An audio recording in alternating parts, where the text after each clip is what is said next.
प्यारे बच्चों, कैसे हैं आप सब? आशा करती हूँ आप सब अच्छे होंगे, स्वस्थ होंगे। स्वागत है आपका इस कक्षा में।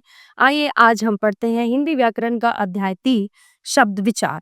वर्णों के योग से शब्द बनते हैं, जैसे गमला, ग अ म ल अ गमला, त ओ त आ तोता। ठीक है। उपयुक्त चित्रों के नीचे लिखे वर्ण समूह किसी न किसी अर्थ की ओर संकेत कर रहे हैं, इसलिए शब्द किस श्रेणी में आते हैं। यदि इन्हीं वर्णों के समूह को उलट पलट कर लिखा जाए, जैसे लागम या तातो, तो उसे सुनकर आंखों के सामने कोई चित्र नहीं उभरता। अतः ऐसे वर्णों का समूह जो किसी अर्थ विशेष की ओर संकेत नहीं करता, शब्द नहीं कहलाता। वर्णों का ऐसा समूह जिसका कोई अर्थ हो, शब्द कहलाता है। शब्द और पद।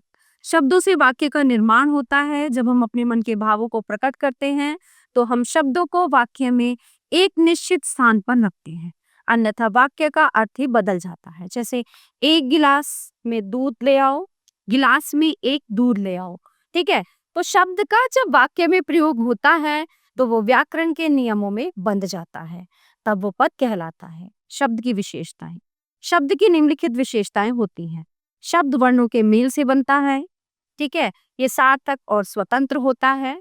शब्द का अर्थ अवश्य होता है। इनका वाक्य में प्रयोग किया जा सकता है। शब्दों का वर्गीकरण। हिंदी भाषा में शब्दों का वर्गीकरण 4 आधारों पर किया गया है। ठीक है। किस किस आधार पर? उत्पत्ति के आधार पर, बनावट के आधार पर, अर्थ के आधार पर, प्रयोग के आधार पर। सबसे पहले है उत्पत्ति के आधार पर। उत्पत्ति के आधार पर शब्दों के 4 भेद होते हैं: तत्सम, तद्भव, देशज, विदेशी। तत्सम शब्द। संस्कृत के भी शब्द जो हिंदी में ज्यों के त्यों प्रयोग किए जाते हैं, तत्सम शब्द कहलाते हैं, जैसे दुग्ध, दक्षिण, नृत्य आदि। तद्भव शब्द। संस्कृत के वे शब्द जो हिंदी में बदले हुए रूप में प्रयोग होते हैं, तद्भव शब्द कहलाते हैं, जैसे दूध, दाहिना, नाच आदि। यहाँ कुछ तत्सम तथा तद्भव शब्दों की सूची दी जा रही है, इसे ध्यानपूर्वक पढ़िए। अंधकार, अंधेरा, मयूर, मोर, आम्रचूर्ण, अमचूर, अर्ध, आधा। आश्चर्य, अचरज, अंगुष्ठ, अंगूठा, अक्षी, आंख, अश्रु, आंसू। देशज शब्द।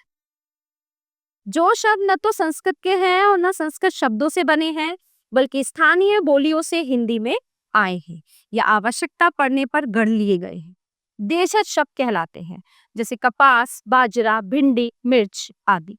विदेशी शब्द। जो शब्द विदेशी भाषाओं से हिंदी में आए हैं, उन्हें विदेशी शब्द कहते हैं। हिंदी में अरबी, फारसी आदि यूरोपीय भाषाओं से शब्द आ रहे हैं, जैसे अरबी शब्द असर, इरादा, इशारा, ईमान, किताब, खत्म, तहसील, जिला, नकद, साफ, हकीम, हलवाई आदि। फारसी शब्द। अगर अमरूद, आराम, आमदनी, आवारा, आसमान, आईना, कारीगर, कुर्ता, खुश, दवा, चाला आदि। तुर्की शब्द। उर्दू, काबू, कैंची, पारू, खंजर, चाकू, चम्मच, तोप, बहादुर, लाश, सराय आदि। अंग्रेजी शब्द। Appeal, operation, coat, pen, pen, pencil, जज, school, college, bus, car, suitcase, tie, nurse आदि।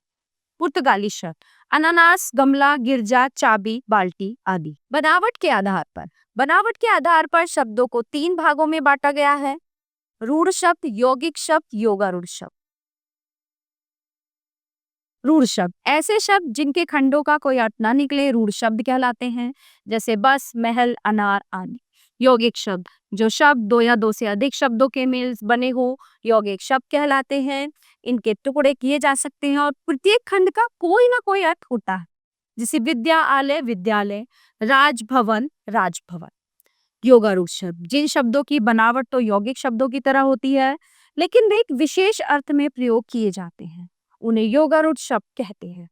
जैसे चक्रधर का अर्थ है चक्र धारण करने वाला, लेकिन ये शब्द विष्णु के लिए रूढ़ हो गया है। इसी प्रकार पीताम्बर, विषधर, पंचानन, दशानन आदि योगारूढ़ शब्द हैं। अर्थ के आधार पर। अर्थ के आधार पर शब्दों को 2 भागों में बांटा गया है: सार्थक शब्द और निरर्थक शब्द। सार्थक शब्द।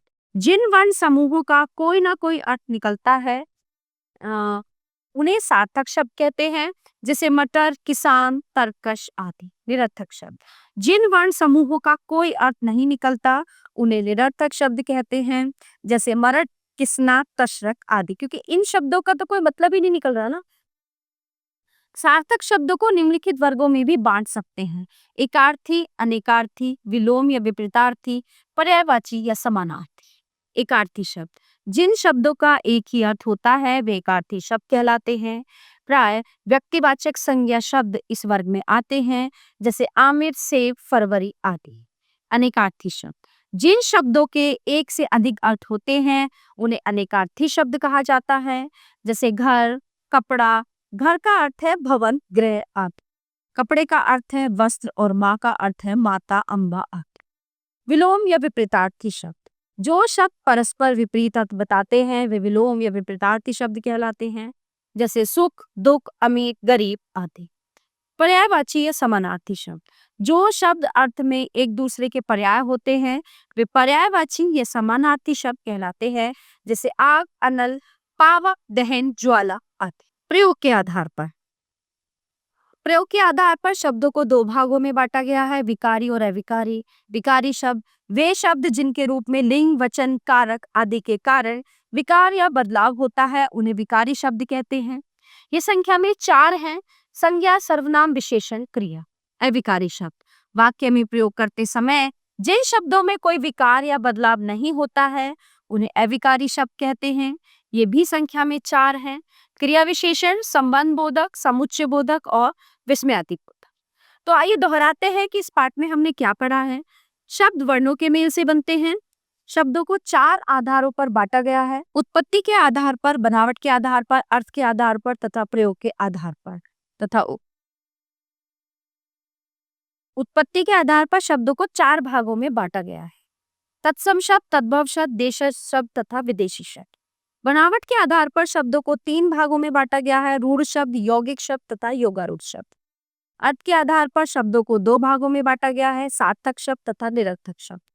प्रयोग के आधार पर शब्दों को 2 भागों में बांटा गया है: विकारी शब्द तथा अविकारी शब्द। तो प्यारे बच्चों, ये पाठ हमारा यहीं पे समाप्त होता है। आशा करती हूँ आपको अच्छे से समझ आया होगा। मिलते हैं अगली कक्षा में। धन्यवाद।